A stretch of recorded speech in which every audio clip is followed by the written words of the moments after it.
नमस्कार, शुभ सकाळ सगळ्यांना। आज या बैलगाडा शर्यत क्षेत्रामधील बकासूर घरणिकीचा राजा गारवडे मैदानामध्ये प्रमुख उपस्थिती म्हणून असा बॅनर पडलेला आहे, अशी चर्चा झालेली आहे। ते येणार की नाही येणार हे आता समजेल मैदानामध्येच गेल्यानंतर। लाईव्ह लॉट जे आहेत ते रात्री पडणार होते, परंतु रात्री जे आहेत ते पडलेले नाही आहेत। आणि जर कोणाला माहीत असतील चॅनलवर कुठल्या पडणार आहेत किंवा पडले आहेत तर त्यांनीसुद्धा कमेंट्स बॉक्समध्ये सांगू शकताय। परंतु मी काल मैदानामध्ये गेलो होतो देगाव या ठिकाणी। आता तुम्ही बघता इथं गुलाल आहे, इथं गुलाल आहे। मी मुलाखत घेतल्या त्या ती माझ्या मुलाखत ज्या आहेत त्या माझ्या नवीन चॅनलवरती टाकल्या, त्या किरण शिरतोडे व्लॉग्स या चॅनलवरती जाऊन बघा, त्या ठिकाणी मुलाखती टाकलेल्या आहेत। आणि इथून अपडेट फक्त बकासूर मोठ्या मोठ्या बैलांना गरिबाची सुद्धा पळणार इथं अपडेट, फक्त अपडेटसाठी हा चॅनल राहील। तिकडून पण अपडेट मिळतील, मुलाखती पण पडतील, एखाद्या मोठ्या मुलाखतीसुद्धा पडतील इकडं। परंतु आज गारवडे तालुका फलटण जिल्हा सातारा या ठिकाणी ओपनचं भव्य दिव्य मैदान आहे। बहुतेक बकासूर आज आणि उद्या सलग 2 दिवससुद्धा पळण्याची दाट शक्यता आहे मित्रांनो। आता सगळे म्हणतील की 2 दिवस कसं काय पळू शकतो? अहो तो 2 काय 4 दिवस पळू शकतो। नाही सगळे खरंच बरं का, तो बकासूर पळतो लय पळताना, ते लय आवडतं मला। तर तुम्हाला माहीत नाही, तो बैल जर नसला ना ते करमत नाही दिवसभर, काय करमत नाही। आपलं कसं होतं, आता मी घरनं व्हिडिओ टाकतो, तुम्हाला माहिती आहे, गटाच्या ह्याच्या त्याच्या का जरा मूड जातो, दिवस पण चांगला जातो। जरा तो बैल असला का नाही की संपूर्ण दिवस ऊन लागतं, मरणाचं ऊन लागतं। आणि जरा तुम्हीसुद्धा काळजी घ्या। काय होतं आहे माझं तर तुम्हाला माहिती आहे, डोळ्यांबिळं सुचते त्या, जरा ती पांढऱ्या पेशी कमी झालेल्या आणि जरा शुगर जे आहे ती कमी झालेली, त्याच्यामुळे थोडंसं ते आता झालं व्यवस्थित। काल चेक केलं आहे मी सगळं, त्याच्यामुळे काही काळजी करू नका। खूप लोकांचे फॅन आले मला, खूप लोकांचे फोन आले मला बरं का फॅनचे आपल्या, की बाबा तुझं डोळं का सुचते, ती काय नक्की तुला झालं आहे, काय चेहरा का सुचतो की त्यांना सांगितलं बाबा ना की मला दोघा ठिकाणी सांगितलं जरा रक्त लगेच चेक कर आणि बघ काय नक्की प्रॉब्लेम आहे। तर जरा पांढऱ्या पेशी कमी आहेत आणि पण तीही काय शुगर कमी आहे थोडीशी, असं होईल।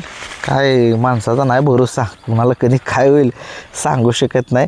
आणि झालं आता व्यवस्थित होतं आहे, काही काळजी करू नका। आणि जर आज बकासूर आणि घरणिकीचा राजा जोडी जर पळाली तर तुम्हाला डायरेक्ट मैदानावर दिसणार आहे मी, हे डोक्यात ठेवा। माझं गाव फलटण बसणं 70 किलोमीटर आहे, पण त्या फॅनसाठी जाणार मी, त्या ठिकाणी जाणार। ऊन लागू दे, ताण काय मारायचे मरू दे, पण जाणार। कारण दोघेही महारथी आहेत बरं का। दोघांचा इतिहास वेगळा आहे, एकाचा इतिहास वेगळा आहे, एकाचा इतिहास वेगळा आहे। राजाचा इतिहास थोडा वेगळा आहे मित्रांनो। त्या बैलाचं खरंच बेकार वाटतं राव, एवढा बैल मोठा पळून सुद्धा पैरं मिळत नाही ते, तरी तो बैल गुलालामध्ये राहतो, एक हाती सामना लढवतो। हिंद केसरी राजा, शब्द नाहीत या मित्रांनो। खरंच बैलाला खरंच मी सांगतो, एक बकासूरला जसं वरदान आहे तसंच घरणिकीच्या राजाला सुद्धा वरदान आहे मित्रांनो। पडत्या पावसात 3 दिवस काढले, तुम्हाला नाही माहीत असतील। मी पण नौका या बैलगाडा शर्यतीत मी सुद्धा मुलाखत घेतली, त्याच्या तिथे जाऊन बघितले। बाकीच्यांना मोठमोठे शेड आहेत, पत्रा आहे, साईडनं जाळे आहे, राजाला तसलं काय नाही मित्रांनो। राजाला वरनं फक्त छपार आहे, साईडनं जर एखादा वीज वाऱ्याचा पाऊस येतो, साईडनं सगळं राजाला त्या पडत्या पावसात भिजावं लागतं। खूप म्हणजे लोकांनी मला तर आश्वासनं खूप लोकांनी दिली बरं का। बैलगाडा शर्यत क्षेत्रात जेवढे फॅन्स आहेत, काही फॅन्स आहेत, त्या लोकांनी मला आश्वासनं दिली की आपण राजासाठी असं करू, राजासाठी तसं करू। काय सगळेच नुसतेच म्हणायला, मग शेवटी म्हणण्यात बोलण्यात जमीन आसमान फरक आहे। माझी पण इच्छा आहे मित्रांनो, त्या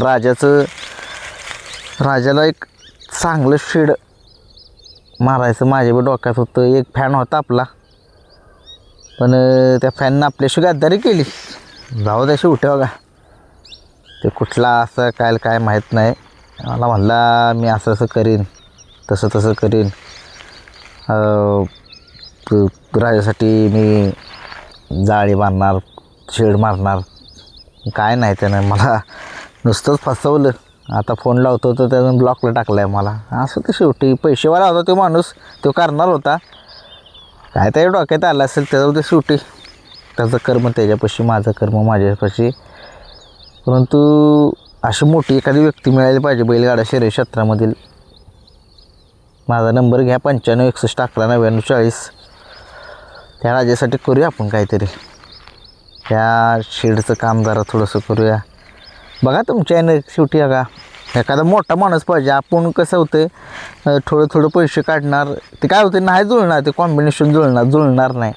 एखादा मोठा फॅन्स असला, एखादा मोठा शेट असेल तर आपण बघूया राजाच्या जरा शेडचं काम करूया. खरंच त्याचं लय वाईट वाटतं मला मित्रांनो. त्या बैलानं खूप संघर्ष केला आहे, खूप संघर्ष केला आहे त्या मित्रांनो. परंतु बघूया, करूया काहीतरी, बघूया. शेट लोकांनी मला फोन करा, बघा त्यांनी घ्या जरा मनावरती. एखादा हिंद केसरी बैल आहे, त्याच्यासाठी आपण करूया काहीतरी. माझ्या असं डोक्या कल्पना आहे. आपण बी थोडंफार करू आपल्या पद्धतीनं, आपल्या परिस्थितीनुसार आपण थोडीशी मदत करू. बघू चला. आज गारवडीचं मैदान होतं. बकासूरचं सगळ्यांना माहीत आहे. बकासूरचं परिस्थिती घरची चांगली आहे मालकांची, त्याच्यामुळे त्याचं काय सगळ्यांना माहीत आहे. त्याचं इतिहास तर सांगायची गरज नाही. परंतु राजासुद्धा एक चांगला आहे, टॉपचा आहे. परंतु शेवटी त्याची परिस्थिती माहिती आहे आपल्याला. परंतु असो चला, परिस्थितीवर मात करतो तो राजा आहे. चटणी भाकरीचा पहिलवान त्याला म्हटलं जातं आणि आहे सुद्धा. आज गारवडीचं मैदान आहे, गारवडीचं ओपनचं मैदान आहे. त्या मैदानामध्ये प्रमुख उपस्थिती म्हणजे जो त्यांचा पॅनेल आहे, त्या पॅनेलवरती त्यांनी फोटो टाकलेला आहे. प्रमुख उपस्थिती बकासूर आणि घरणिकीचा राजा. आता मी काल मैदानामध्ये गेलेलो, मला माहीतसुद्धा नव्हतं बरं का. आपले मित्रमंडळी भेटले, काय म्हणले काय बकासूर फॅन, म्हणले उद्या बकासूर आहे तुमचा आयला. म्हणलं बकासूर तर 12ला पाळणार आहे ओपनला. नाही उद्या पाळणार आहे म्हणली. देगावच्या मैदानात भेटली मला. मी गारडी म्हणले बरं का, गारवड आहे त्या गावाचं नाव. गारवड या ठिकाणी पळतोय तुमचा देव. म्हणजे बघा त्याचंसुद्धा लक्ष आहे त्या बकासूरवरती, आपल्या बकासूर बैलावरती, राजावरती. त्यांनी सांगितलं की मित्रा पळतोय तुमचा देव उद्या, आणि काय व्हिडिओ वगैरे पडली नाही, काय नाही. म्हटलं याला मला काय अपडेटच नाही की पाळणार आहे म्हणून. मग त्यांना मला बॅनल दाखवला, त्या बॅनलवरचे फोटो दाखवले. एका साईडला बकासूर, एका साईडला घरणिकीचा राजा आल्या. म्हटलं खरंच की लागा.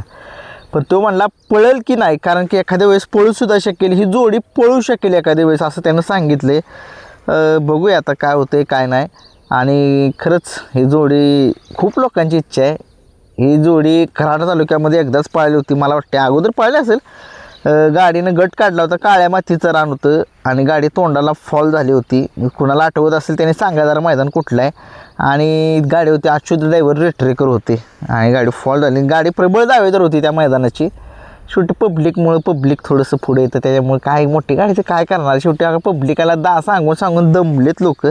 परंतु असो, आज बकासूर गट कुठला असेल, गट अजून तरी काय पडलेलं नाहीत. जर कोणाला माहीत असतील तर कमेंट्स बॉक्समध्ये सांगा. आणि मैदानसुद्धा कुठल्या चॅनलवरती ते सुद्धा सांगा. लोक सगळे बघणार आहेत. बकासूर आहे आज म्हटल्यानंतरनं. जर प्रमुख उपस्थिती, आणि असं पण मला सांगण्यात आलं की आज मामासुद्धा येणार आहेत त्या ठिकाणी, आपले बकासूरचे मालक. आता बघूया, शेवटी मला अपडेट काल देगावच्या मैदानामध्ये दिलेलं आहे. आता ती अपडेट कितपत खरी होते, कितपत काय, म्हणजे बघूया आता आज समजेल. आणि मैदानामध्ये त्या ठिकाणचे कोणी जर लोक असतील तर त्यांनी थोडंसं मला सांगा. माझा नंबर मला फोन करा 9561119940वर. आणि बकासूर आहे का नाही नक्की त्या मैदानामध्ये, तिथल्या लोकांनी ज्या मैदानावरचे असतील, कुठले फॅन्स असतील, यांनी कॉल करा, अवश्य कॉल करा. आणि हे सगळ्यांना उत्तर देतोच आपण. शेवटी का प्रत्येकाचं प्रेम असतं प्रत्येकावरती. खूप लोक प्रेम देतात. तुमचा प्रेम असंच राहू द्या. घरणिकीच्या राजासाठी एखाद्या मोठ्या व्यक्तीनं मला कॉल करा, करूया आपण काहीतरी राजासाठी आपल्या.